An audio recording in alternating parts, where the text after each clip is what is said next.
caras mandaram para 6 audiências. Foi mesmo. Sexta e segunda.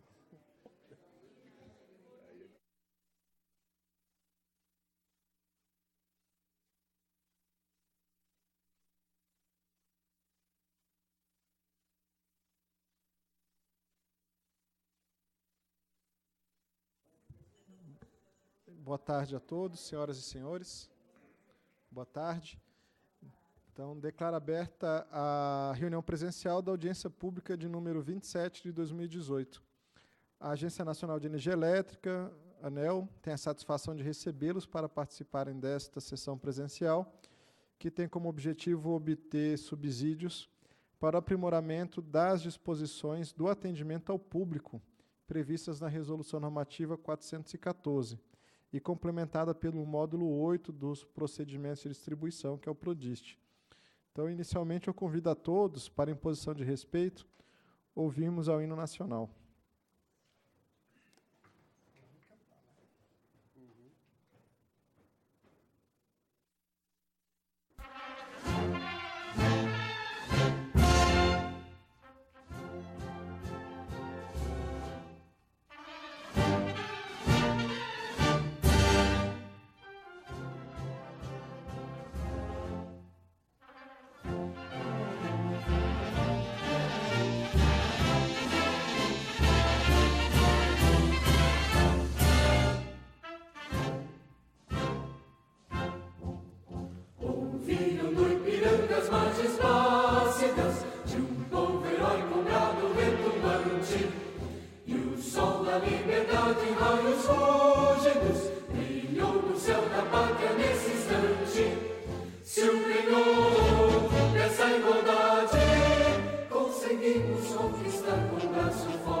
A mesa diretora desta reunião presencial é composta pelos seguintes membros: por mim, Tiago de Barros Correia, diretor da ANEEL e presidente dessa audiência pública, pelo servidor Carlos Alberto Matar, superintendente de regulação do serviço de distribuição, e pelo servidor Fernando Soares Ferreira Miranda, analista administrativo da SMA e secretário da audiência pública. Então, sempre registramos a importância para a ANEEL da realização da audiência pública, pois este é um instrumento de apoio ao processo decisório e de ampla consulta e de engajamento com a sociedade, e que precede toda a expedição de seus regulamentos. Essa sessão presencial obedecerá aos seguintes procedimentos.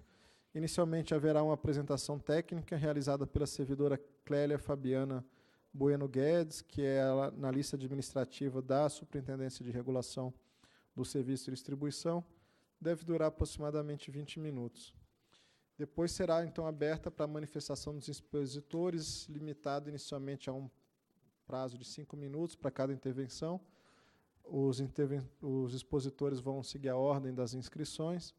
E, terminada essa manifestação dos expositores inscritos, se houver tempo, será permitido o retorno dos expositores para a complementação de suas manifestações ou a participação de demais participantes não inscritos previamente. O encerramento da audiência pública está previsto para as 17 horas. Então, eu convido a servidora Clélia para fazer uso da palavra.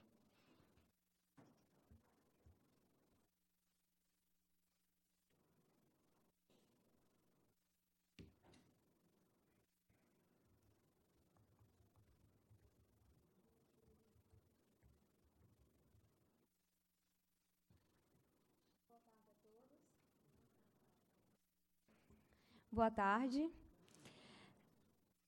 Bem, essa audiência pública faz parte é o item 46 da Agenda Regulatória em Andamento, e ela tem como objetivo aprimorar as disposições do atendimento ao público.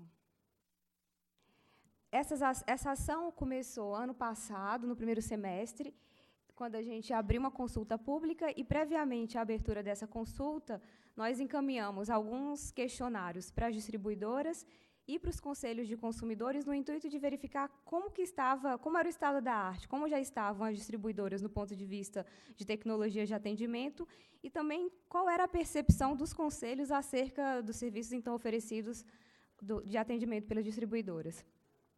No segundo semestre, a gente fechou a nota técnica e disponibilizou a IR, no segundo semestre de 2017, e agora a gente está na fase de abertura dessa audiência pública, e a meta é, até o primeiro semestre de 2019, publicar um novo regulamento.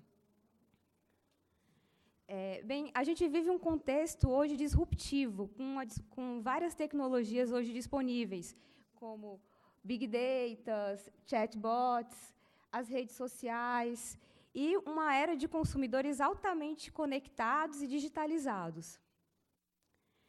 E, nesse contexto, a gente sai de um contexto onde a gente tinha um atendimento unicanal, onde as pessoas iam às lojas para serem atendidas, aos postos presenciais, e sai para o modelo, hoje, multicanal, um conceito omnichannel, com vários canais e vários canais integrados.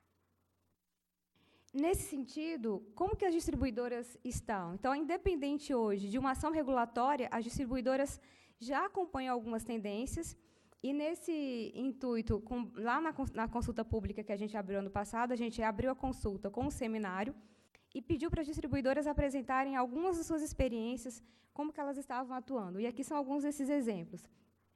A Electro hoje está em andamento com um piloto de videoatendimento, onde em 2 cidades eles vão substituir gradativamente, a ideia seria durante o ano, substituir o atendimento posto presencial pelo videoatendimento, onde o consumidor tem um totem, onde ele pode, se tiver necessidade, visualizar o atendente que está lá na central. Então, a ideia é que a gente vai acompanhar e usar as experiências desse piloto também para subsidiar o resultado final dessa audiência pública. A Energisa ela já faz a vistoria por meio do aplicativo. Ao invés do consumidor dela ter que ir até o local para fazer a vistoria, o consumidor tira uma foto das instalações e manda. Isso representa a economia de tempo e de recurso e pode acelerar essa vistoria. A CPFL, ela já faz os pedidos de atendimento de pedido de fornecimento e recebe os documentos por meio de selfies. E a SEB, aqui em Brasília, ela usa o SMS para ser informada sobre a falta de energia. Ainda no seminário, algumas distribuidoras trouxeram algumas de suas experiências sobre o mix de atendimento. A Enel Ceará, por exemplo, ela saiu de 2013 com 22% de atendimentos automáticos e chega em meados de 2017 com 53% dos atendimentos sendo feitos de forma automatizada. Esses dados são até meados do ano passado e também refletem, pelas experiências que a gente teve, resultado das pesquisas dos questionários que a gente aplicou, não é uma realidade exclusiva da Enel Ceará, outras distribuidoras têm mais ou menos esse mix de atendimento. Com relação à proposta da AP, os principais temas abordados são os seguintes. A premissa básica é o foco no resultado. O canal deixa de ser a coisa menos importante. O que a gente prioriza é a experiência do consumidor. O intuito do regulador, nesse momento, com essa proposta, é transformar o atendimento numa experiência satisfatória para o consumidor, não criando obstáculos para que a distribuidora encontre a melhor solução de acordo com o perfil do seu consumidor e as características também do local onde está esse consumidor. Se é um local remoto, se é um local com alta disponibilidade de tecnologias. A ideia, então, é desburocratizar, é não criar entraves para que o consumidor seja atendido da melhor forma possível, buscando, ao mesmo tempo, redução de custos e de ociosidade de infraestrutura. E uma premissa básica também é incentivar uma solução local, com a participação ativa dos conselhos de consumidores, e das distribuidoras. Então, a ideia é que haja uma interface grande entre esses atores. No que se refere à oferta de canais, hoje a Resolução Normativa 414 traz como canais obrigatórios o atendimento presencial e o telefônico, e outros canais são facultativos. Com a nova proposta, a gente acrescenta como canais obrigatórios a internet, com espaço reservado com login e senha, e a proposta ela traz algumas exigências de funcionalidades mínimas que deverão estar disponíveis nesse espaço. O e-mail passa a ser obrigatório e também a adesão do consumidor.gov, que eu não sei se vocês conhecem, mas é um portal do governo federal que é um canal para resolver leads entre consumidores e empresas. Esse canal hoje tem um alto nível de resolutividade, acho que cerca de 80% é o nível de resolutividade das demandas no consumidor.gov. Então, a gente quer estimular a utilização desse canal. E passam a ser facultativos outros canais, como o SMS, o aplicativo, as redes sociais. E há um incentivo, lá na frente eu vou falar um pouquinho mais, para que a distribuidora utilize SMS, outros meios para notificar o consumidor acerca de interrupções de serviços, tarifas, as bandeiras tarifárias. Então, a gente não é obrigatório, mas a gente está criando um incentivo para que a distribuidora utilize esses canais. Claro, se o consumidor autorizar receber mensagens via SMS. Um outro ponto de destaque diz respeito à rastreabilidade. Então, todos os canais que a distribuidora opte por utilizar para tratar suas demandas, necessariamente tem que ser disponibilizado um protocolo de atendimento para que essa demanda possa ser rastreável. E os canais, como seguindo as tendências, deverão ser integrados. O que a gente quer? Evitar que o consumidor ligue, faça sua demanda. Depois ele vai no outro canal, evitar que ele tenha que repetir novamente. Então, por isso, a prioridade, a exigência é que as distribuidoras passem a ter canais integrados. No que se refere ao atendimento telefônico, a central de atendimento passa a ser obrigatória para todas as distribuidoras, inclusive para as que têm menos de 60 mil UCs, que é o que estava hoje previsto na norma. E o tempo de armazenamento das gravações passa de 90 dias para 18 meses. Essa é a proposta. Outra coisa que está na proposta diz respeito ao retorno imediato das chamadas em caso de descontinuidade, que é uma prática que já é adotada hoje nas telecoms. E há um incentivo também, lá na frente eu vou falar um pouco mais, para o callback. Deve ser oferecida essa opção para o consumidor. Há um estímulo à distribuidora para que a distribuidora faça isso. A ideia é o que é o callback. O consumidor ele ligou, a fila do atendimento está longa, a distribuidora pode oferecer ao consumidor a opção: eu te retorno, se você quiser, eu te retorno assim que a fila andar. É uma comodidade para o consumidor. No que se refere ao atendimento presencial, basicamente é uma manutenção das regras atuais, continua a obrigação de um posto presencial por município, é apenas retirada a questão a necessidade de ser um posto exclusivo. O horário de atendimento continua o mesmo, mas o tempo máximo de espera em fila ele é reduzido de 45 para 30 minutos com controle de senha, que é um indicador que a gente passa a monitorar. Contudo, a norma ela traz uma possibilidade de flexibilização do atendimento presencial, permitindo à distribuidora substituí-lo por outras formas de atendimento, como o videoatendimento. Contudo, tem que se manter, no mínimo, um posto presencial por microrregião. No mínimo. Isso não quer dizer que a distribuidora não possa, dependendo da característica do local, oferecer mais de um posto. Essa prerrogativa, contudo, para fazer uso dela, a distribuidora ela deve, primeiramente, ter a aprovação dos conselhos de consumidores, que é o que lá atrás eu falei dessa interface do estímulo maior, da uma participação mais ativa dos conselhos de consumidores, encaminhar previamente à ANEEL a informação, pelo menos 120 dias antes de que ela vai substituir os postos presenciais, e que haja uma ampla divulgação para os consumidores.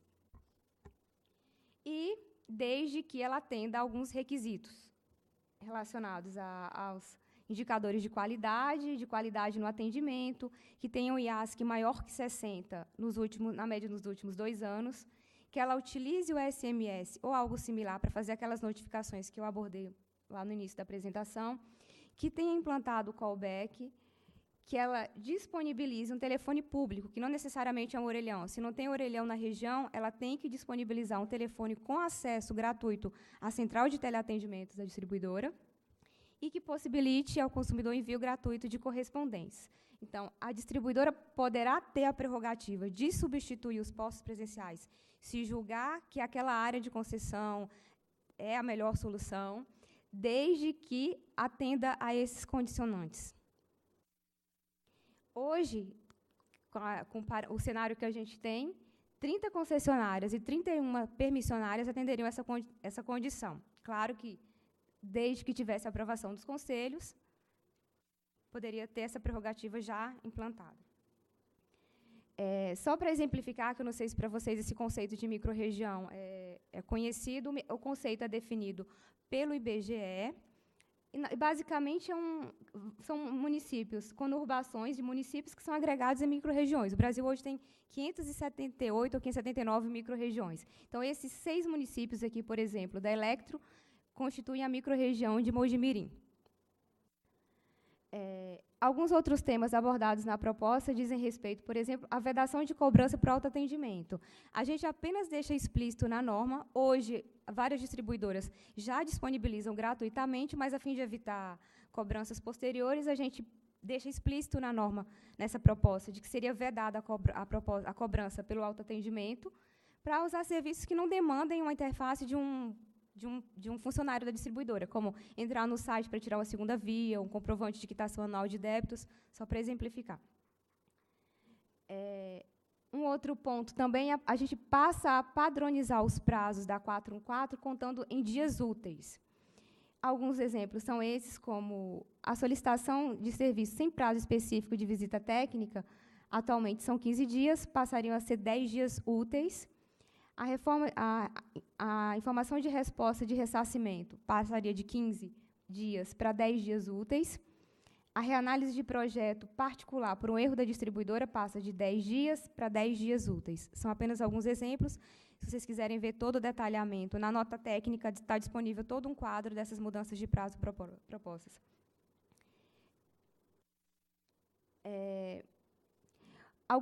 Outros temas também dizem respeito à comunicação de dia e turno que os serviços serão solicitados, serão realizadas pela distribuidora com a possibilidade de agendamento. Hoje não há qualquer prazo de estimulado, definido. A distribuidora, por exemplo, se ela tem até 15 dias, o consumidor não sabe exatamente quanto que ela vai. Então, a proposta é que ou no atendimento, ou pelo menos 48 horas antes da execução, a distribuidora informe ao consumidor a data e o turno, dentro do prazo normativo, claro, e dê ao consumidor, desde que disponível, a opção de um outro horário, de outro dia ou turno. Também a gente deu uma alterada nas tipologias de classificação de atendimento, que são o anexo da 414, que são as informações, reclamações, solicitações de serviços, denúncias, elogios e sugestões. Atualmente, a distribuidora é somente obrigada a enviar-nos as informações de reclamação, então todos os outros itens passarão a ser obrigatórios de serem enviados para a ANEEL, que é uma forma da gente monitorar, ter mais indicadores para monitorar. Então, só para vocês entenderem, hoje é o que é o anexo 1 da 414, e a proposta é que fique assim. Então, a gente abriu a árvore para tentar haver uma melhor classificação dessas tipologias e facilitar também o trabalho de monitoramento. Com relação a essas tipologias, então, há uma definição do que é reclamação e informação, a fim de evitar que haja discricionariedade da distribuidora aí, na hora de classificar, e a gente consiga não monitorar o índice de reclamações. E essa classificação é definida pelo próprio consumidor. Então, se o consumidor ligar e disser que é um pedido de informação, a distribuidora tem que obrigatoriamente classificar como informação. Se ele disser que é uma reclamação, tem que ser classificado como reclamação. É o que eu abordei, então, um pouco antes. As distribuidoras, então, elas passam a ser obrigadas a enviar todo o anexo 1, então, inclusive as informações de serviços, informações e reclamações. Há um incentivo para que a solução aconteça no primeiro contato, e haverá um acompanhamento por meio dos indicadores disso, e haverá também um acompanhamento do esforço do consumidor para a solução da demanda. Então, a proposta é que, ao final da ligação, a distribuidora ofereça ao consumidor a opção de avaliar qual foi o nível de dificuldade dele para a solução da demanda, e a distribuidora deverá enviar esses dados para a gente. Com relação à implantação dos prazos dessas alterações, a implantação da CTA pelas distribuidoras com menos de 60 mil unidades consumidoras, a implantação do atendimento pela internet, a adequação dos anexos 1, 2 e 3, e o envio desses relatórios para a ANEEL, e o novo prazo de armazenamento das gravações, deverão ser implantados, passarão a entrar em vigor 1 ano após a publicação da resolução normativa, e as demais alterações, em 180 dias, entrarão em vigor. Bem, é isso. Obrigada.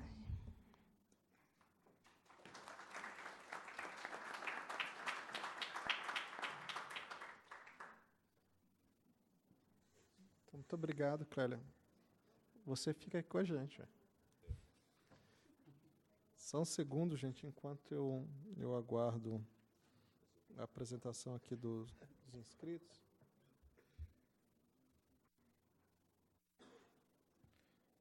Então, a primeira expositora é a Rosemary da Costa, do Conselho de Consumidores da Energisa Mato Grosso do Sul.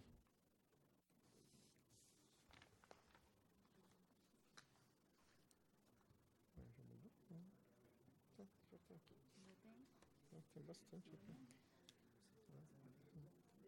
Deixa um com a Clélia ali. Boa tarde a todos, caríssimos aqui da região Centro-Oeste, na pessoa de todos vocês consumidores. Eu cumprimento nosso diretor Tiago, Fernando da SMA, Dr. Matar, e a brilhante exposição da colega que nos antecedeu.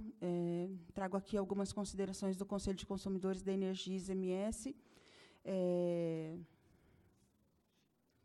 que hoje tem a presidência, a classe comercial, representada pela minha pessoa, e estamos compostos com a associação, com a Federação do Comércio, a Federação da Indústria do Mato Grosso do Sul, o governo do Estado e a Federação da Agricultura lá do Mato Grosso do Sul. Esse é o nosso estado. Queria que vocês prestassem atenção naquela ponta de lá se chama Corumbá. Olha a extensão maravilhosa daquele município. Nós somos 328.300 quilômetros quadrados, 91,9% do estado é da área de concessão da Energisa. Nós ultrapassamos 1 milhão de consumidores da Energisa e dividimos essa área de concessão com a Eletro. E, em relação aos apontamentos que nós trouxemos aqui, primeiro, apoiar a iniciativa da agência de debater essa questão do atendimento. Para nós, a questão da virtualidade, da conectividade, ela é irreversível, assim como é a geração distribuída, né? A gente conversou isso semana passada. E eu quero louvar a ANEEL por ter incluído, já nessa minuta, a obrigatoriedade das concessionárias de utilizar o portal consumidor.gov. Eu tenho a minha origem na defesa do consumidor como funcionária pública, advogada de carreira lá do estado de Mato Grosso do Sul, e há 17 anos eu estou no PROCON, 14 no PROCON estadual e agora os 3 últimos no PROCON estadual, no PROCON municipal de Campo Grande, que é a nossa capital. Então, utilizar a plataforma consumidor.gov é muito importante, porque ela empodera o consumidor. E mais, ela é uma ferramenta de autotutela. De um lado de cá estou eu, consumidor, e do lado de lá está o fornecedor. Então, uma relação simplista, não há intervenção do Estado. Isso é muito louvável para o que se persegue diante de todas as vezes que a gente encontra com a concessionária e a concessionária não quer judicializar, sequer quer ir no PROCON. Então, a ANEEL tomar essa decisão de incluir o consumidor.gov, para a gente, é maravilhoso. Eu acho que deve ser para todos os 800 municípios que têm PROCON, porque é uma ferramenta excelente. Apoiamos também o espaço reservado da internet como proposta e ainda ressaltamos a importância do fornecimento de protocolo. Isso, nos nossos dia a dias lá no PROCON, é muito importante, porque, em caso de qualquer incongruência, o consumidor ter ali aquele número é uma forma de rastrear. Então, assim, agora, aumentando aí o nosso hall de conectividade, é importante que todos os acessos que envolvam serviços, reclamações e informações, né, seja oportunizado para o consumidor o protocolo para que se possa acompanhar a demanda e a conclusão e, enfim, o esclarecimento daquela situação reclamada pelo consumidor. Apoiamos ainda a obrigatoriedade da rescisão contratual por meio da internet. Ressaltamos que essa funcionalidade será muito importante com a mudança do modelo negocial. Nós já estamos pensando lá na P33, mais para frente, as alterações que a gente tem na 414, não pode ser para alterar agora e daqui a pouco estar na agenda regulatória novamente. Então, assim, vamos pensar para o futuro, vamos pensar em outros negócios e nas funcionalidades que a gente tem possibilidade de alcançar. Apoiamos a realização de monitoramento da internet, né, das coisas tratadas na internet. Sugerimos que seus resultados sejam apresentados nas reuniões ordinárias do Conselho de Consumidor. No nosso conselho, a gente sempre pede que os resultados da URA, desse atendimento, sejam repassados de quando em quando para nós, para a gente ver como é que está estratificado, quem está reclamando mais. Então, assim, na conectividade, isso vai ser muito importante. Então, é trabalho para a concessionária? Não, ela tem a obrigatoriedade de prestar essa informação para a ANEEL, e a gente só quer que ela traga o mesmo resultado para o pleno do Conselho, para que a gente possa, então, atuar firmemente nesse acompanhamento e, assim, onde a gente houver, olha, essa demanda cresceu demais. Por quê? Quais foram as medidas que foram tomadas para reverter? O Conselho tem essa atribuição, trabalhar no coletivo. Eu não posso pegar o caso da dona Maria, do seu João. Eu tenho que olhar quem está contribuindo para, né, um aumento de determinado tipo de reclamação. Então, por isso, a gente pede essa inserção. No que tange ao agendamento de serviços, solicitamos que o não cumprimento de prazos avançados entre consumidor e distribuidora seja considerado pela ANEEL como uma transgressão passível de penalização. Gente, eu não sei quantas vezes eu, como trabalhadora lá do PROCON, já ouvi isso. eu faltei ao serviço, eu fiquei lá, eu fiquei esperando a ligação, eu fiquei esperando não sei o quê, que foi contratado, que foi combinado e não apareceu. Então, assim, isso não é razoável, né? Então, assim, se nós vamos agendar, vamos cumprir, né? Eu proponho, você propõe e a gente cumpre ao final. Se não cumprir, alguém tem que ser penalizado. Porque, de outra sorte, lá na minuta, está dizendo que eu só posso agendar uma vez. Se eu não puder, eu só tenho a possibilidade de agendar uma vez. Então, do outro lado, eu também tenho que ter alguma questão aí a ser debatida. No atendimento presencial, os conselhos de consumidores serão corresponsáveis pela decisão de desativação de agências. Nossa, obrigada, ANEEL, por, né, dar essa corresponsabilidade. Eu acho que o Conselho vem num crescer, isso aqui é grandioso demais. Eu acho que, quando a gente chegar nesse primeiro momento, ser instado a olhar tudo isso, com certeza nós vamos chegar lá para a concessionária e falar assim, puxa, a gente apoia você, porque você cumpriu todos os quesitos da resolução, que são inclusive, o acatamento pelo Conselho de Consumidores, mas também, como eu disse para vocês, olhando lá o Pantanal, nós podemos ter casos em que a extensão é tão grande que, na verdade, eu preciso de um posto de atendimento em outra localidade. Então, essa possibilidade da gente conversar com a concessionária das micro-regiões é muito louvável, né? Às vezes, a gente está gastando muito dinheiro de um lado só e despotencializando uma outra forma de atendimento. Estou finalizando. Direito de ser ouvido. Olha aqui que pérola maravilhosa que está no parágrafo 2º do artigo 192. Né? Isso aqui é um princípio do Código de Defesa do Consumidor. Então, a gente apoia firmemente a ANEEL por dizer assim, consumidor, é você que tem que dizer de que forma vai ser classificado a sua orientação, informação, reclamação, porque, às vezes, o consumidor ele tentou por outros canais, né? E aí ele quer chegar e dizer, olha, eu vou registrar aqui para a senhora, eu quero que registre como reclamação. Isso aí é direito de ser ouvido. Então, se a ANEEL colocou lá, eu vou ser ouvido na minha demanda e a concessionária distribuidora e permissionária, concessionária, vai ter que atender a isso. E isso é muito importante para nós, porque o mero desabor que é causado ali fica por isso mesmo, né? Então, assim, eu chegar num nível de que eu quero que seja classificado como reclamação é porque eu estou brava mesmo. Então, muito obrigada pelo direito de ser ouvido.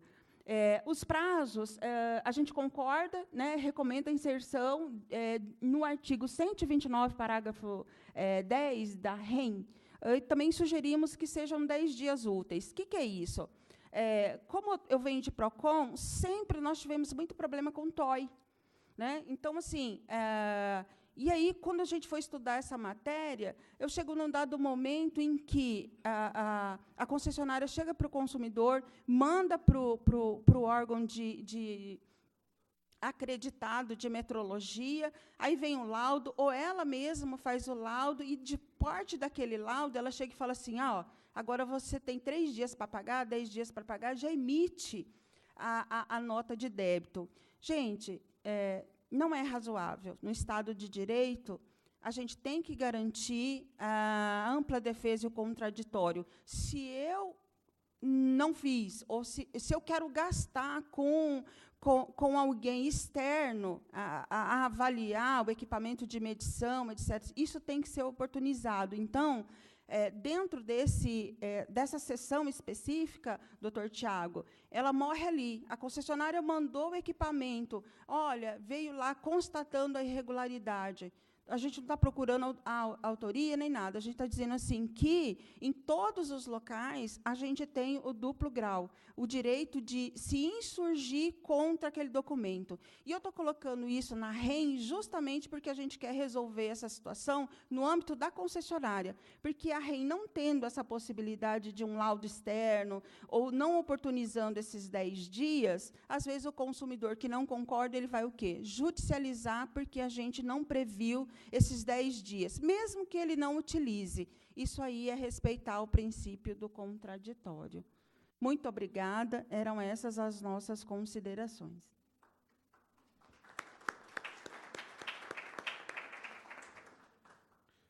Muito obrigada, Rose. Eu só queria fazer o registro. A próxima palavra vai ser dada ao Ricardo Widnick, que é o presidente do Conselho de Consumidores da Copel. Mas eu queria fazer o registro que tanto a Rosemary quanto o Ricardo fazem parte da comissão de apoio ao processo regulatório da ANEEL, que tem a função, além de defender o interesse dos consumidores de suas áreas de concessão, defender o interesse dos consumidores de maneira geral e restrita em qualquer regulamento que a ANEEL colocar em consulta pública. Enquanto o Ricardo se dirige, eu também queria deixar aqui o registro da presença do ouvidor da SEB, o Leci, que também é o presidente do nosso Fórum Nacional de Ouvidores do Setor Elétrico. E essa matéria em debate hoje, ela diz muito respeito ao nosso trabalho, eu na minha qualidade de diretor ouvidor da ANEEL, e vocês como ouvidores das distribuidoras, porque oferecem, nesse conceito de omnichannel, não só um acesso mais adequado aos consumidores, mas uma base de dados muito rica para que a gente trate o consumidor como ele deseja ser tratado e preste um serviço mais adequado também. Ricardo, a palavra é sua.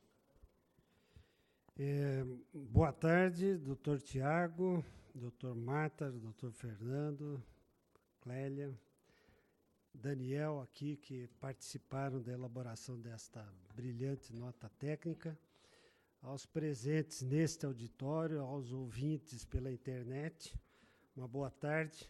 É um grande prazer estar aqui e eu estou representando o Conselho de Consumidores da Copel.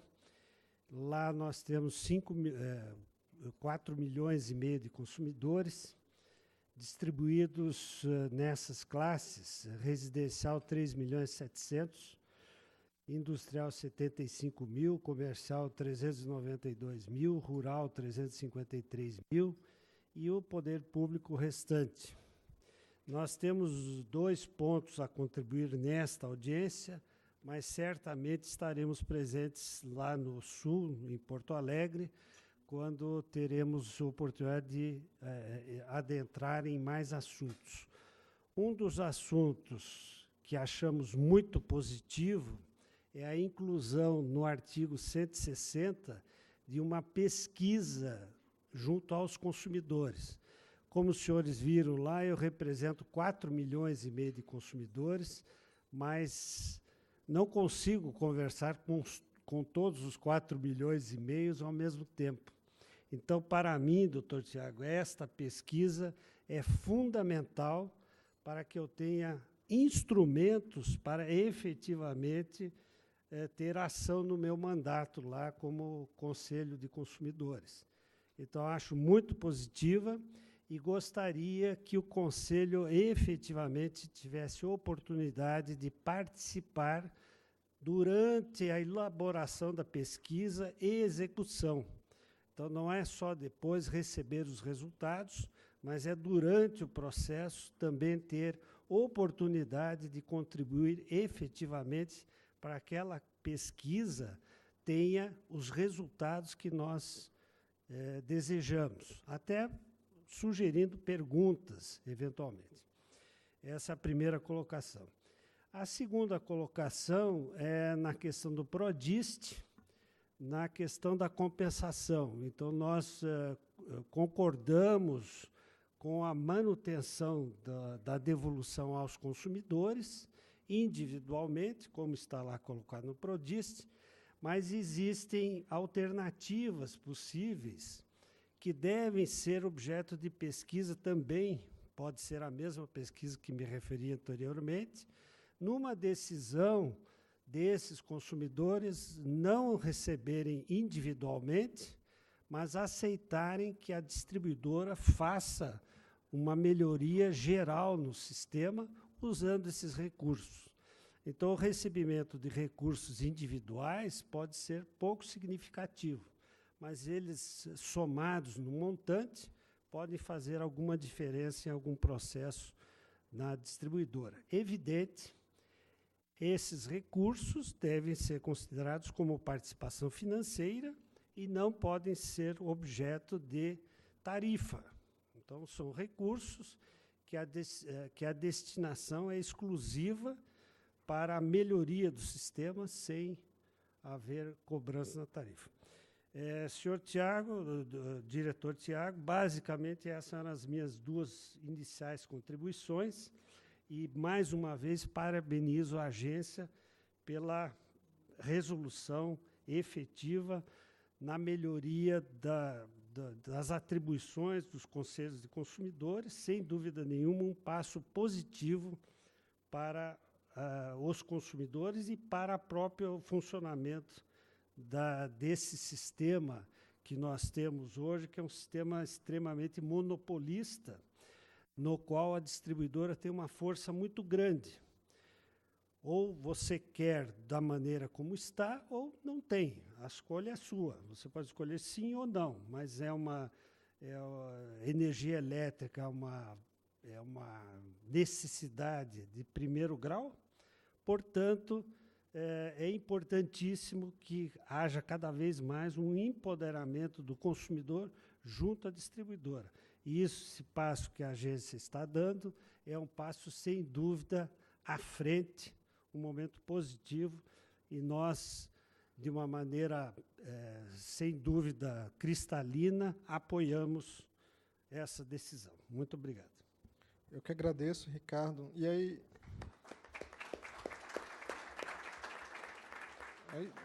dois breves comentários. A primeira proposta, eu acho que ela é uma proposta bem tranquila, até de ser aceita, porque não demanda uma análise muito grande, é mais principiológica. Acho que faz sentido o Conselho de Consumidores fazer parte da pesquisa, inclusive para sugerir perguntas, né? Porque, às vezes, algumas dúvidas sobre o atendimento não sejam exatamente as mesmas entre a diretoria, né, e o Conselho. Então, nada mais justo do que usar o mesmo veículo, né, ter uma economia de escala muito grande para fazer as perguntas que interessam a ambos os lados. Em relação à segunda questão, que é dos critérios e do regulamento para compensação, tem um processo já instruído, ele está já concluso para ser colocado em pauta, depende só do relator, para uma abertura de audiência pública específica para esse ponto. Então, o próximo inscrito para fazer uso da palavra é a Daniele Correia Cardoso, do Ministério da Justiça.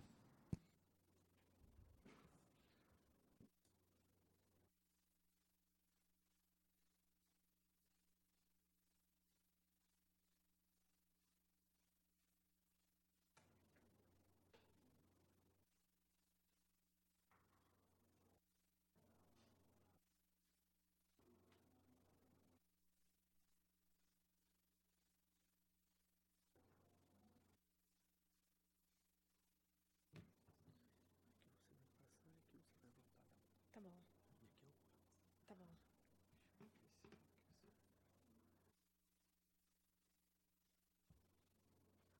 Bom, boa tarde a todos e todas. Cumprimento a mesa. Eu sou do Ministério da Justiça, da Secretaria Nacional do Consumidor, coordenadora geral do SINDEC, e lá a gente lida com a gestão de dois sistemas. O SINDEC, que é o sistema que os PROCONs utilizam, e o consumidor.gov.br, né, que a gente também lida com a gestão. E a ideia aqui é eu falar um pouquinho rapidamente sobre a plataforma, né? Eu não sei se alguém já ouviu falar do consumidor.gov ou se já utilizou, né, para fins próprios, enquanto consumidor mesmo. E a ideia é falar rapidamente sobre a plataforma. Bom, essa plataforma ela foi criada em 2014, né, ou seja, ela está fazendo aí 4 anos. Ela permite a interlocução do consumidor diretamente com o fornecedor para a resolução de conflitos de consumo. E tudo isso de uma maneira digital, pela internet, né? Na primeira apresentação, a gente falou aqui de desburocratização, de experiência do consumidor, né, de omnichannel, ou seja, de centralização, e é isso que o consumidor.gov também busca, né, principalmente a desburocratização. Bom, lá o consumidor ele se manifesta, a empresa ela tem um acesso, tá? Onde a gente faz esse cadastramento, ele vai ter um login, uma senha, ela vai poder responder, ela vai poder interagir, ela vai poder subir anexos, enfim, ela tem o seu login, sua senha, o seu canal, né, e seu acesso próprio. O consumidor, no final, avalia, e a gente tem alguns índices que são transparentes, né? São 4 índices que formam a transparência aí desses indicadores. O índice de resolutividade, o prazo médio de resposta, o índice de satisfação e o total de reclamações respondidas. Bom, o consumidor.gov é um sistema público, ele é gratuito, não tem ônus, né, nem para o consumidor, nem para a empresa que faz a adesão dessa plataforma. E ele é transparente porque a gente entende que esse é um incentivo, a transparência é justamente esse incentivo que traz a resolutividade nas demandas. Bom, aqui é um pouco do que a gente falou, ele permite a interlocução direta, não existe análise de mérito, né? Então, assim, embora a gente tenha a Secretaria Nacional do Consumidor olhando, os PROCONs utilizando aquilo, olhando, a Defensoria Pública, os tribunais de justiça, não existe uma análise de mérito. Tá? Ali ainda é o consumidor com o fornecedor, e o fornecedor conseguindo ali resgatar aquele consumidor. Tá? Enfim, um incentivo pela competitividade no mercado também a partir da melhoria da qualidade do atendimento do consumidor. Aqui já são algumas empresas participantes. Tá? Aqui são os números da plataforma, a gente tem mais de 1.200.000 reclamações, o total de empresas participantes. Aqui é o índice de solução, o índice de solução é de 80%, o índice médio de resolutividade na plataforma. E já foram finalizadas, bom, isso aqui é de janeiro a maio, a gente pegou os números desse ano, né? Nesse ano, 246.000 atendimentos. Tá? O total de reclamações respondidas, o prazo médio de resposta.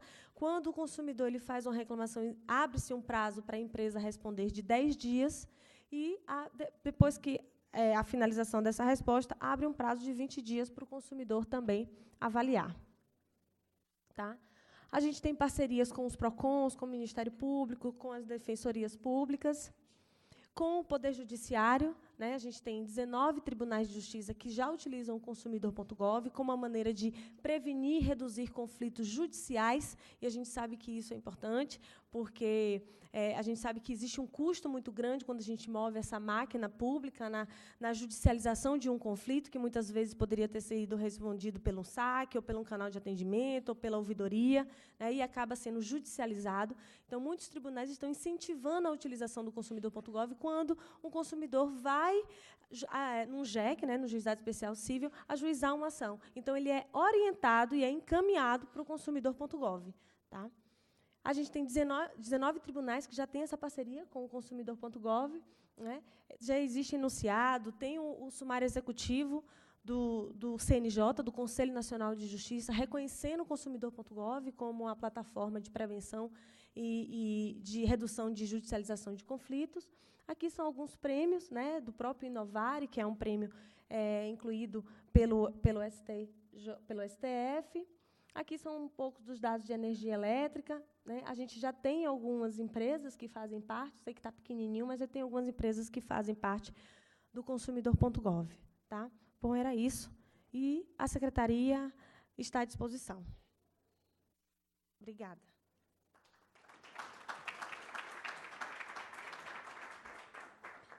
Muito obrigado, Daniele. A gente tem, ali naquele seu gráfico, tem algumas empresas de distribuição do setor elétrico, tem a CEMAR, a CPFL, a própria Copel, a Enel, as 3 Enels, o Ceará, Goiás e Rio já fazem parte, a Light e a RGE, que é também do grupo, agora está também com o grupo CPFL. Daniele, eu queria te fazer um convite. Eu queria convidá-la a fazer essa mesma apresentação, ou outro servidor da Secretaria da Senacom, nas demais sessões presenciais que nós vamos realizar no âmbito dessa audiência pública. Esse contato do instrumento consumidor.gov com a nossa resolução 414, eu considero uma das grandes inovações. Né? Essa nossa relação com a Secretaria de Defesa do Consumidor é uma relação em que nós somos devemos prestar contas, né, é um órgão, um stakeholder nosso, em que nós temos que, de certa maneira, ajudar, né? Tem um grau aí de compliance em que a gente tem que fazer para toda a defesa do consumidor, todo o direito do consumidor. E é muito importante para a gente que esse canal seja efetivo. Então, eu queria deixar o convite para que você faça, ou alguém da Secretaria participe das demais sessões presenciais. A minha equipe está à disposição aqui na frente, se você quiser os detalhes sobre as sessões presenciais. A próxima está um pouco em cima, é em Belém, já no dia 4 de julho. Depois nós vamos para Recife, no dia 9, Rio de Janeiro, no dia 13, e Porto Alegre, no dia 19. Então, eu estendo o convite para que seja feita essa apresentação, e a gente até pode colocá-la mais no começo, junto com a apresentação da ANEEL.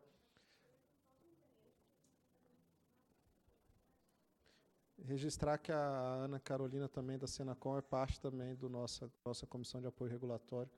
Então, nós temos agora um momento bastante bonito de parceria com a Senacom. Eu deixo esse convite. A próxima exposição é a do César Munhoz, que é o superintendente de regulação da SEB.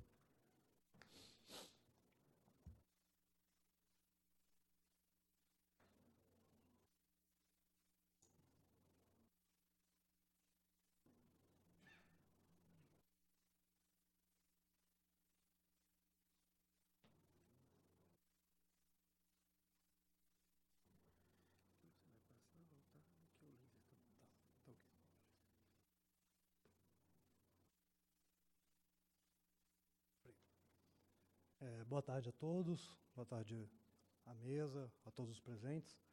A gente vem aqui, então, fazer a nossa análise sobre a audiência pública, apresentar algumas contribuições iniciais, né? A gente também vai fazer a contribuição formal, documental, até o final da audiência, mas a gente já traz aqui alguns pontos para uma discussão inicial, né?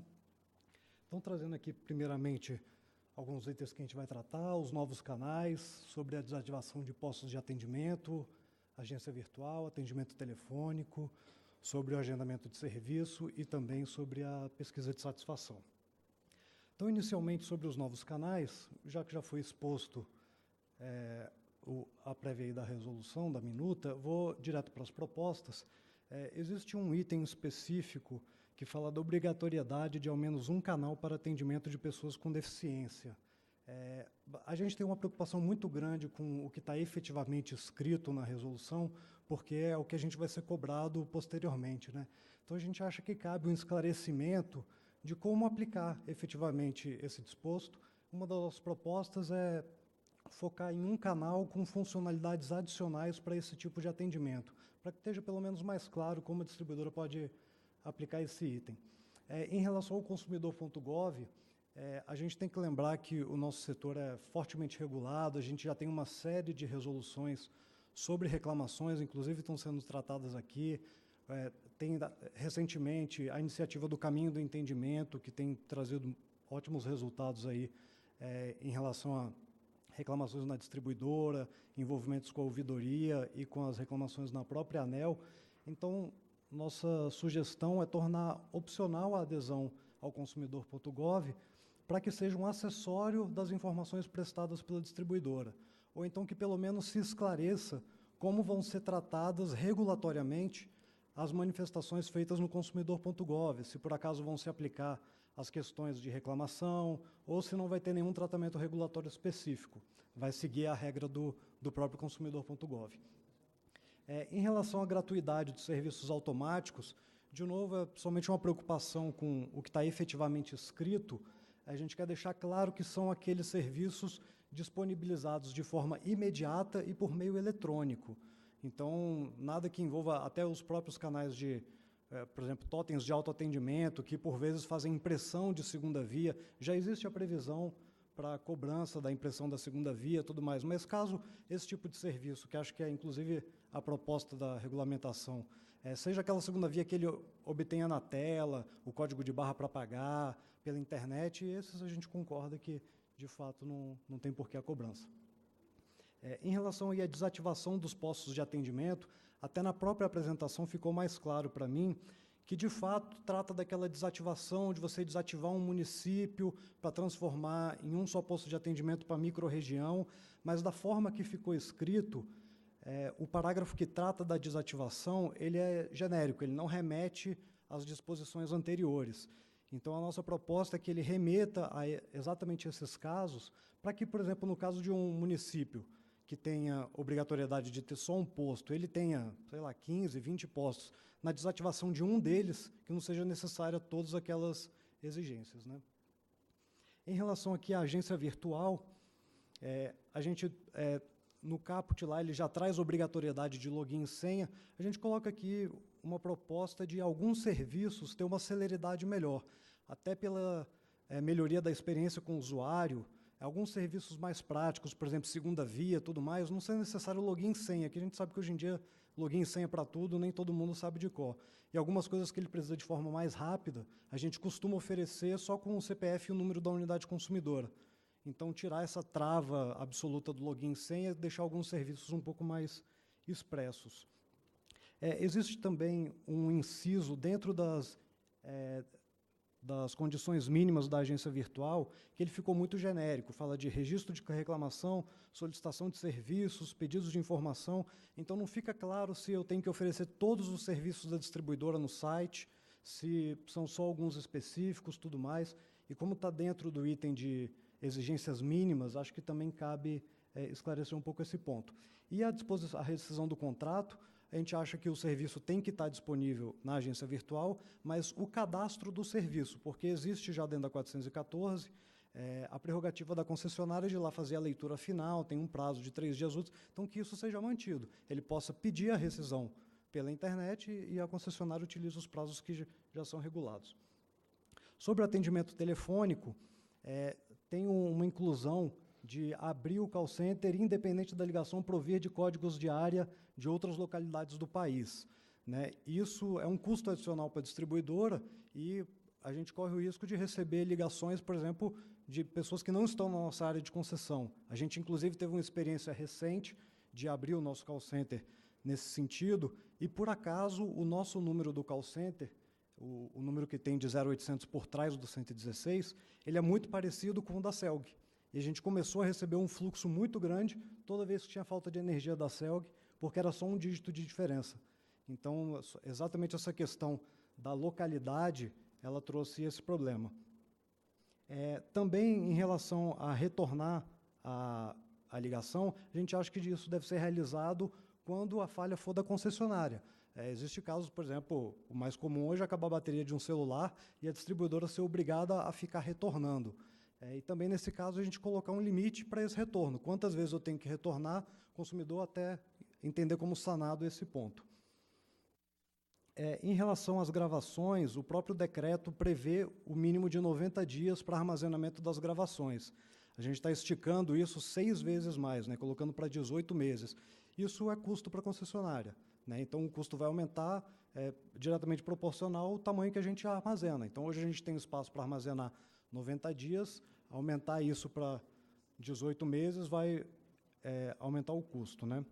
E também o call center, ele acredito que em grande parte das concessionárias, um dos contratos de serviço mais pesados. Ele é um dos mais caros. E, no caso da SEB, empresa pública, o mais visado por tribunais de conta e tudo mais. No momento que entrar essa resolução, eu não consigo nem fazer alterações no meu contrato, eu vou ter que encerrar para começar um novo. E isso pode trazer uma série de problemas para a empresa. Então, nossa proposta é que a vigência se dê a partir do encerramento do contrato atual. A Enel consegue esse tipo de informação com as distribuidoras, aí, assim que encerra o contrato atual, começaria as novas disposições. Aqui, já encerrando, em relação ao agendamento dos serviços, né, também ficou uma forma muito genérica quais os serviços podem ou não ser agendados. A princípio, está aberto para todos os serviços.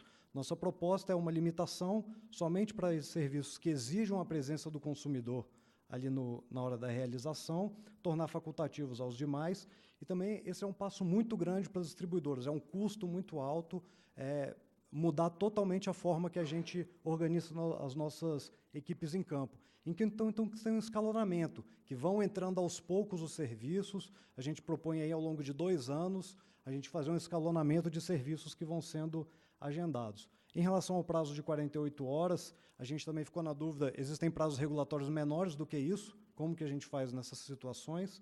E também a gente acha que 48 horas é até um pouco excessivo, talvez colocar para 24 horas. Em relação à pesquisa, isso já é um disposto que tinha em contratos de concessão antigos, nos novos não estão mais. Nosso único ponto aqui é que grande parte das distribuidoras já participam da pesquisa ABRAD, já é uma pesquisa aí com 20 anos, bastante sólida, que, pelo menos as perguntas ali que tem algum tipo de pontuação, elas não mudam. Então, assim, que seja aproveitado isso até para o ganho de escala das distribuidoras. Fazer pesquisa de satisfação não é o nosso dia a dia, não é o objeto final. Então, a gente aproveitar uma estrutura aí bem sólida, que já existe há bastante tempo, né, sem criar custos adicionais, aí, seria bem relevante. Então, agradeço aí a oportunidade.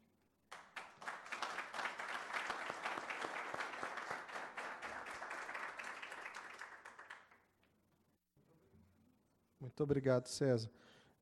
Acho que alguns pequenos comentários. Em relação à questão do callback, da obrigação de retornar, acho que fica muito difícil a gente saber quando ou não foi a causa. Mas se o retorno à ligação ela também é gravada, e aí se der a mensagem do celular fora de área ou desligado, isso é suficiente. Registrou, retornei, e a continuidade foi essa, pronto, aí está resolvido. Eu acho que não tem muita dificuldade. Em relação aos demais aspectos, a gente vai dar uma olhada, tem muita coisa importante de esclarecimento, de redação, então a gente vai dar uma olhada, especialmente a questão lá do posto de atendimento, mas eu acho que foi uma apresentação bastante rica. Nós só tínhamos esses 4 inscritos, então eu pergunto se tem alguém que gostaria de fazer algum comentário adicional, ou se a gente pode encerrar. Por favor. Como nós estamos com bastante tempo, deixa eu aproveitar, então, só para fazer algumas observações aqui. Acho que a primeira é registrar aquilo que já foi dito pela Clélia na apresentação dela, ou seja, essa flexibilização que a ANEEL está concedendo aqui, ela é extremamente bem-vinda, né? Na medida que a gente tem uma regulamentação muito detalhada, você acaba ficando naquela situação que você quer fazer o melhor para o consumidor e não pode, porque a regulamentação não permite, né? Então, acho que essa evolução é extremamente bem-vinda, acho que atende o interesse do consumidor, das distribuidoras e da própria agência também, né? Um ponto que a gente está preocupado, e, enfim, nem fiz aqui uma apresentação, porque a gente já está analisando ainda as alterações, e elas são muitas, né? Então, as empresas estão debruçadas ainda para tentar entender melhor qual que é a proposta e para poder fazer alguma contribuição, né?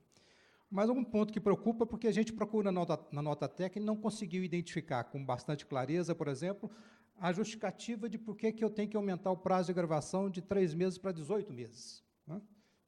A gente não conseguiu perceber exatamente qual que é a necessidade disso, né? E isso, como já foi dito aqui pelo César, você tem custos envolvidos, você tem dificuldade, vai ser trabalho depois para identificar essa gravação no futuro e tudo mais, né? Um outro ponto também dentro dessa linha é com relação à questão das tipologias, né? Ou seja, está havendo um detalhamento muito grande das tipologias, são mais de 150 tipos que você vai ter que usar agora para fazer o enquadramento, né? A chance de erro é 100%, né, porque realmente vai ser difícil você conseguir fazer todos os atendimentos sem algum erro nesse sentido, né? E também a gente não entendeu por que precisa de tanto detalhamento, né? Eu até entendo que para a empresa é interessante ela saber exatamente onde é que está pegando aquela questão, mas para a ANEEL, ok, eu quero que você reduza a reclamação, pô. Esse é o meu objetivo, pô, né? Aquele detalhamento ali nos parece exagerado, pô, né? Então, o risco de a distribuidora posteriormente sofrer uma penalidade porque teve um enquadramento errado é muito grande, então esse é um ponto de preocupação das empresas também, né? Existe um outro ponto que até foi citado aqui pela Rosemary, aqui, com relação à questão que está previsto lá, da necessidade de aprovação pelo Conselho no caso de fechamento de postos e tudo mais, né? A gente entende que é inadequado isso também, ou seja, o Conselho não tem papel de aprovar.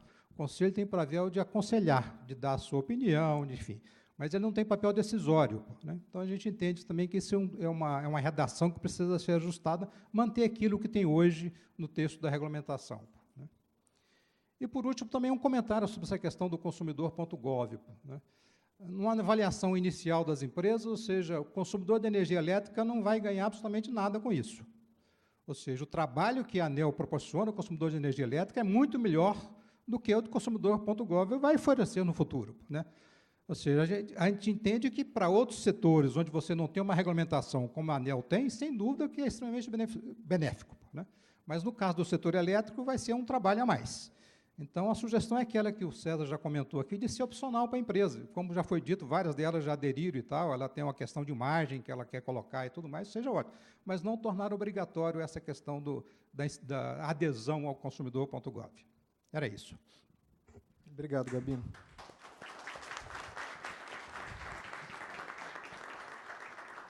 Então, alguns esclarecimentos aqui. A questão dos 3 meses para guardar informação até 18, basicamente, a razão é bem singela. O prazo de 3 meses é muito curto para que a gente consiga incluir nos nossos cronogramas de fiscalização. Então, para que a gente possa olhar isso com mais carinho e detalhe, é preciso que as informações sejam guardadas por um prazo um pouco maior. Essa questão se a simplificação, de fato, das regras existe ou não, e se a gente, de fato, está conseguindo garantir que o consumidor seja atendido da forma como ele quer ser atendido, é importante. Então, houve esse seu comentário em relação à quantidade enorme de tipificações, então talvez não seja a forma mais correta. O César Munhoz também mencionou a questão do site, né? Então, ele está querendo simplificar, mas a gente exige que o serviço tenha o senha e login. A própria SEB hoje já tem 2 ambientes, né? E você pode entrar lá com o seu senha e login, ter acesso a muito mais informação, inclusive o seu histórico de consumo, tem tudo lá, e tem uma outra em que você pode emitir segunda via de pagamento. Então, isso a gente tem que tomar muito cuidado, porque o princípio tem que ser preservado. E, às vezes, a gente se perde aqui no exercício nosso, né, em uma ou outra redaçãozinha. Então, esses tipos de comentário são bastante importantes. Bem, tanto você quanto o César mencionaram a questão do consumidor.gov. Eu acho que a gente talvez tenha que esclarecer isso um pouco melhor ao longo dessas audiências públicas, mas me parece que o consumidor.gov ele não é uma instância em que vai fazer julgamento das ações. Ele é somente mais um canal de acesso ao próprio sistema da distribuidora, que aí entra lá no caminho do entendimento. Então, você vai fazer o protocolo por lá, entra lá, ele encaminha para vocês registram o protocolo conforme a etapa em que tiver. Então, se já teve o primeiro nível, já protocola no segundo. Talvez a gente tenha que fazer isso um pouquinho melhor. Já teve primeiro e segundo nível, aí tem que mandar direto lá para a ANEEL. Mas ele não é um caminho, nem um curto-circuito em relação... Não é um caminho alternativo, nem é um curto-circuito em relação ao caminho do entendimento. A gente já tem uma forma bem adequada de tratar reclamações, mas, como é um canal de acesso que tem se popularizado muito, a gente acha importante que ele faça parte do nosso arsenal de canais de atendimento. Inclusive porque ele já oferece alguma plataforma bem interessante. Mas, é claro, a audiência pública é exatamente para a gente receber e comentar em relação a isso tudo, inclusive gerar os esclarecimentos necessários. Mais algum... Boa tarde. Meu nome é Heron, eu toquei pela CEMIG. Gostaria de parabenizar, né, essa iniciativa de revisão da 414. Tem vários aspectos que são muito bem-vindos, né, e eu acho que significa um grande avanço, principalmente essa questão de permitir esse avanço de contato, né, do relacionamento digital, né, que é uma tendência que todas as empresas estão buscando e os próprios clientes demandam, né, esse tipo de facilidade. Então, isso é muito importante e deve ser tratado com muito cuidado também, da mesma forma que é fácil, né, e tem alguns serviços que demandam uma grande responsabilidade, né, envolvendo essa forma de atendimento. Eu chamo a atenção, nesse caso, para a questão da rescisão contratual, né, sendo obrigatória através da agência virtual. Esse é um ponto de atenção que grande parte das distribuidoras tem problema hoje com essa questão do débito, né? Hoje tem uma discussão grande que envolve proteção da receita, envolve mudança de titularidade, e isso tem sido verificado como uma prática para algumas pessoas saírem do débito, né? Então, requer um cuidado na forma de tratar, né, essa questão de o que vai ser exigido, o que as distribuidoras podem fazer nesse papel, para poder não ficar expostas e facilitar essa questão de gestão da inadimplência, né, e do combate ao débito. E um outro ponto também, o abatimento de créditos decorrentes das compensações dos débitos vencidos, né, é um ponto também para a gente, que acho que vale uma avaliação, porque lá no texto diz que a distribuidora pode fazer uma compensação de compensações que ela tem que pagar para o cliente, ela abater em débitos que o cliente tenha com a concessionária, porém, mediante a aprovação do cliente. Então, é um ponto para ser avaliado também, porque já que a distribuidora tem que fazer uma compensação e o cliente já deve à distribuidora, isso seria uma forma mais fácil, a gente pleiteia uma forma mais fácil de fazer essa compensação do débito. Tá bom, muito obrigado, Heron. A gente vai olhar com carinho para esse ponto. Ricardo. Posso fazer claro, mais uma contribuição? Ricardo Vidinich, Conselho de Consumidores da Copel. Só para informar o diretor Tiago, que na próxima semana eu estarei em Sertanópolis, fazendo uma reunião do Conselho de Consumidores da Copel, exatamente por uma questão de horários de abertura da agência local da Copel, porque nessa cidade existe uma reclamação enorme do tempo em que essa agência permanece aberta. Então, o Conselho de Consumidores foi instado a se manifestar no assunto. Então, sem dúvida nenhuma, eu corroboro a posição que foi externada pelo Conselho da Energisa Mato Grosso, através da doutora Rosimere, de que o Conselho de Consumidores deve, sim, se pronunciar na questão dos fechamentos de agências. Só essa contribuição. Obrigado. Esse é um lado que é um aspecto que é bastante interessante, porque, de fato, a competência do Conselho em Lei ela é consultiva, né? Mas eu acho que é importante a manifestação formal do Conselho, que ele permaneça, e que a distribuidora, então, tenha que, se for uma manifestação contrária, ter que, de certa maneira, se desdobrar para justificar aquilo. Porque o outro ponto que tem que ficar bem claro aqui é que não se trata de um direito de desligamento de posto, né? Ele se trata de uma possibilidade. Então, eventualmente, se os elementos não estiverem adequados, se não for considerado bom para o consumidor, tem aquele prazo de aviso para a ANEEL. Talvez o que tem que ficar claro é que a gente é que não autoriza. Então, se não vier bem motivado e se não tiver todas as condicionantes, a ANEEL é que não autoriza que o posto seja desmobilizado. Não é o Conselho de Consumidores, mas a gente tem que ter ele dentro do processo, ele tem que ser ouvido, e não necessariamente vai ter sempre razão. Às vezes pode estar errado. Eu não quero por quê? Porque eu não quero. Aí não é razão. Agora, se justificar, olha, a gente foi lá, conversou com o pessoal, o município é muito longe, aquilo é muito importante. Aí são alguns elementos, como essa reunião que vai ser feita. Então, a gente tem que começar a decidir e regular com base em evidência, né? Então, essa que é a ideia, trazer mais gente para ter contraditório, para que a evidência apareça no processo e a ANEEL possa decidir.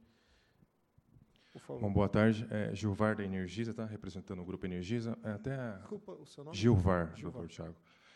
Aproveitando o gancho que agora há pouco o senhor comentou em relação à situação do consumidor.gov, até em relação à apresentação da colega do Ministério, estamos em dúvida em relação a essa adesão, né, como seria feita a gestão do tratamento das reclamações.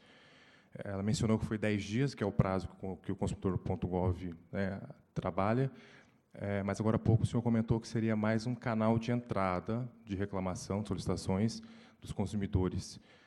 Considerando que seria um canal de entrada, a gente pode adotar os prazos da Resolução 414 para tratamento de reclamações, de acordo com as suas tipologias, ou eu vou ter que respeitar o prazo do consumidor.gov? Bem, isso aí é o seguinte, a quantidade de detalhes que eu tenho de cabeça é bem restrita. Então, vamos lá. Eu acho que a gente tem que ter, de certa maneira, alguma coisa conciliada em relação a isso. Talvez a Clélia possa esclarecer. Mas o ponto .gov ele é um canal de acesso para entrar na nossa linha, no caminho de entendimento, mas ele também precisa do retorno. Então, você vai, depois, tratar do processo, você vai lá e coloca o resultado para que ele possa, então, dentro dos indicadores, lá os 4 indicadores que a Daniela mencionou, de resolutividade, prazo de resolução, ela vai te classificar. Então, basicamente, é um tipo de instrumento que, ele, para a ANEEL, eles têm, basicamente, 2 funcionalidades. Primeiro os consumidores vão tentar acessar isso. Então, é bom que a gente esteja lá, porque qualquer consumidor, principalmente essa geração mais nova, então eles têm esses canais, eles conhecem via WhatsApp, eles nem conhecem a resolução 414, mas conhecem o consumidor.gov. Então, se eles chegarem por lá, nós temos que estar preparados para recebê-los. O princípio por trás desse processo todo é que o consumidor é tratado como ele quer ser tratado. Então, se ele quer o consumidor.gov, ok, vamos ver como é que a gente faz para isso dar certo. Se ele quiser se comunicar por WhatsApp, vamos colocar um protocolo no WhatsApp, e a gente vai tratar. Tem que tratar ele como ele quer. Ah, não, eu quero uma sessão presencial, quero sentar cara a cara com o atendente. Vai ter o posto presencial. Então, são omnichannels, né? Todos os canais juntos. Agora, a gente, de fato, tem que resolver isso tudo para ficar bem claro, talvez dar um prazo maior e esclarecer as questões todas. Me parece que tem os prazos deles e tem os nossos. Imagino que os nossos tenham que ser menores. Se os prazos do consumidor.gov for menor do que o nosso, aí fica complicado, porque você vai ter que tratar, receber nos dele, mandar para o nosso, tratar o nosso e devolver para ele. Então, tem que caber aí dentro. Então, eles não precisam ser exatamente iguais, mas tem que ser compatíveis. E outra razão pela qual a gente quer o .gov não é só porque alguns consumidores acessam, é porque ele é uma ferramenta que apresenta lá os indicadores, os padrões. Então, ele é uma forma de regulação por incentivo. Então, essa é também uma grande vantagem que a gente tem, apesar da gente também ter a nossa ouvidoria em números, ter todos os nossos, ter o Premiasc, é mais uma forma aí da gente poder dar alguma forma de identificação e de diferenciação entre a qualidade dos serviços. Clélia, tem... Vou fazer rapidinho. Realmente tem essas diferenças de prazo e a gente quer usar justamente a AP para tentar discutir isso e chegar num consenso de qual vai ser a melhor solução. Então, a gente tem ciência dessas divergências de prazo entre os 2 canais, tá? E a gente quer usar a audiência para afinar e chegar no melhor modelo.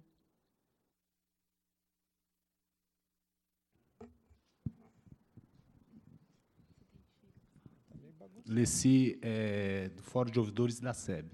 Só uma contribuição em relação a esse prazo aí, Tiago. Hoje, o consumidor.gov são 10 dias. Hoje, a manifestação registrada na distribuidora são 5 dias. Se ela estiver no 2º nível, de acordo com a resolução, passa para 15, correto? O que a gente precisa entender, talvez, quando a gente colocou que o caminho do entendimento talvez atrapalharia essa formatação, é que, se você entra hoje pelo meio legal, dentro da distribuidora, são 5 dias, e tem o DER e o FER, que seria a compensação. Aí, esse cliente entrou no 1º nível, foi 5 dias. Ele, não satisfeito, ele procurou o consumidor.gov. Consumidor.gov são 10 dias. Quando chegar na distribuidora, ela vai ter que registrar em 2º nível, obedecendo o caminho do entendimento, que, para nós, hoje, são 15 dias. Então, essa salada de fruta é que ela precisa ser melhor feita, por quê? Qual será a consideração que nós vamos ter? Porque isso contraria todo aquele trabalho que nós fizemos em 2013, 2014, em relação ao caminho do entendimento. Então, a gente precisa realmente formatar de uma forma que, a hora que entrar a manifestação, ela vai ser tratada de que nível? Ela vai ser tratada totalmente fora da linha, da curva? Acredito que não. Então, a gente precisa realmente discutir isso e deixar bem claro, caso venha entrar esse consumidor.gov. Sim, mas, de toda forma, mesmo que a gente não consiga uma conciliação plena, a gente sabe que algumas distribuidoras hoje já aderiram. E elas aderem mesmo com essa diferença de prazo. Por quê? Elas só são cobradas, do ponto de vista regulatório, dos prazos da ANEEL. O prazo do .gov vai registrar lá, de uma maneira talvez ruim, para o consumidor.gov. Mas, mesmo que a gente não consiga uma conciliação total, porque também não é nossa intenção aqui dizer para a Senacom que o consumidor.gov tem que ter prazo de 5, depois de 15, né?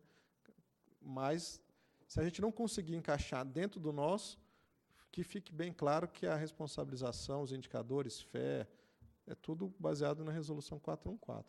O .gov é um canal de acesso e é assim que a gente pretende incorporá-lo no nosso arcabouço regulatório. E, se for possível, atender todos os 3 níveis, porque depois vai cair na ANEEL também, está lá com o protocolo. Em 10 dias, melhor ainda. Vamos tentar fazer. Eu não sei se é possível, né? Pelo menos não para todos os casos. Mas se ele é rápido, eu já passei pelo caminho do entendimento, lá com ele não demora 15 dias, não. Acho que a gente devia botar até uma meta menor para a SEB, já que ela trata do regulador, né? Todos os reguladores da ANEEL são clientes da SEB, então talvez a gente deva botar um limite, né? Ok, senhores, mas... Bem, então agradeço a presença de todos e todas. Nós vamos encerrar essa sessão presencial. Informo que a audiência pública ela continua aberta para quem tiver a intenção de mandar contribuições por escrito. Então, até o dia 8 de setembro de 2018, é possível encaminhar as contribuições pelo site da ANEEL. Então, é lá em www.aneel.gov.br. Tem a área de participação pública, depois o link audiência pública, e ela é de número 27. Haverá ainda as audiências presenciais nas cidades de Belém, agora no dia 4, de Recife, no dia 9, Rio de Janeiro, no dia... Eu já saí aqui. No dia 13, e Porto Alegre, no dia 19. Eu convido a todos os que estiverem nas mediações das cidades que nos deem a honra da contribuição, inclusive para fiscalizar se a gente faz audiência pública igual em todas as cidades. Então, muito obrigado a todos, e eu declaro encerrada a sessão de hoje.